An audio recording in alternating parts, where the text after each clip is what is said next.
Hello दोस्तों, आपका स्वागत है हमारे चैनल RN मोटिवेशनल मैजिक पे। आज मैं आपको गौतम बुद्ध की प्रेरणादायी कहानी में से एक कहानी बताने जा रही हूँ। राजगृह पथ पर जा रहे गौतम बुद्ध ने देखा एक गृहस्थ भीगे वस्त्र पहने सभी दिशाओं को नमस्कार कर रहा था। बुद्ध ने पूछा, महाशय, इन 6 दिशाओं की पूजा का क्या अर्थ है? यह पूजा क्यों करनी चाहिए?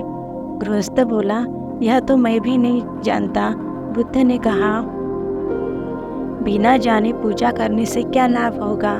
गृहस्थ ने कहा, भंते, आप ही कृपा करके बताइए कि दिशाओं की पूजा क्यों करनी चाहिए? तथागत बोले, पूजा करने की दिशाएं भिन्न है। माता पिता और गृहपति पूर्व दिशा है, आचार्य दक्षिण दिशा है, स्त्री पुरुष और मित्र आदि उत्तर दिशा है, सेवक नीची दिशा है तथा श्रवण ब्राह्मण ऊंची दिशा है। इनकी पूजा करने से लाभ होता है। गृहस्थ बोला, और तो ठीक भंते, परंतु सेवकों की पूजा कैसे? वे तो स्वयं मेरी पूजा करते हैं। बुद्ध ने समझाया, पूजा का अर्थ हाथ जोड़ना, सर झुकाना नहीं। सेवकों की सेवा के बदले उनके प्रति स्नेह वात्सल्य ही उनकी पूजा है। गृहस्थ ने कहा, आज आपने मुझे सही दिशा का ज्ञान कराया।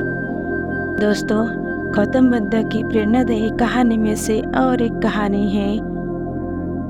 बुद्ध अपने प्रवचनों में उनके शिष्यों को बहुत सी कथाएं सुनाते थे। यह कथा भी उन्हीं में से एक है। कभी किसी काल में किसी नगर में राम और श्याम नाम के 2 धनी व्यापारी रहते थे। वे दोनों ही अपने धन और वैभव का बड़ा प्रदर्शन करते थे। एक दिन राम अपने मित्र श्याम के घर उससे भेंट करने के लिए गया। राम ने देखा कि श्याम का घर बहुत विशाल और 3 मंजिली था। 2500 साल पहले 3 मंजिला घर होना बड़ी बात थी और उसे बनाने के लिए बहुत धन और कुशल वास्तुकार की आवश्यकता होती थी। राम ने यह भी देखा कि नगर में सभी निवासी श्याम के घर को बड़े विस्मय से देखते रहते और उसकी बहुत बड़ाई करते रहते। अपने घर वापसी पर राम बहुत उदास था कि श्याम के घर ने सभी का ध्यान खींच लिया था। उसने वही वास्तुकार को बुलवाया जिसने श्याम का घर बनाया था। उसने वास्तुकार से श्याम के घर जैसा ही 3 मंजिला घर बनाने को कहा। वास्तुकार ने इस काम के लिए हामी भर दी और काम शुरू हो गया। कुछ दिनों बाद राम काम का मुआयना करने के लिए निर्माण स्थल पर गया। जब उसने नींव खोदे जाने के लिए मजदूरों को गहरा गड्ढा खोदते देखा तो वास्तुकार को बुलाया और पूछा कि इतना गहरा गड्ढा क्यों खोदा जा रहा है?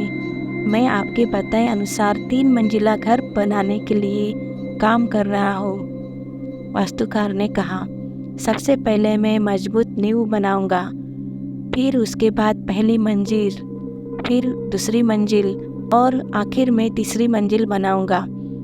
मुझे इस सब से कोई मतलब नहीं है। राम ने कहा, तुम सीधे ही तीसरी मंजिल बनाओ और उतनी ही ऊंची बनाओ जितनी ऊंची तुमने श्याम के लिए बनाई थी।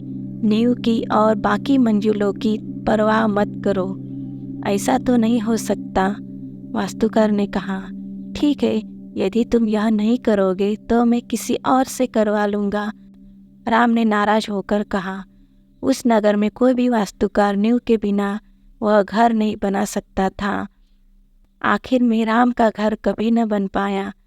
गौतम बुद्ध की इस प्रेरणादायी कहानी में से हमें यह सीख मिलती है कि किसी भी बड़े कार्य को संपन्न करने के लिए उसकी नींव सबसे मजबूत बनानी चाहिए और काम को योजनाबद्ध तरीके से किया जाना चाहिए। अगर ये कहानी आपको पसंद आई है तो हमारे चैनल RN मोटिवेशनल मैजिक को लाइक, सब्सक्राइब जरूर कीजिए। धन्यवाद।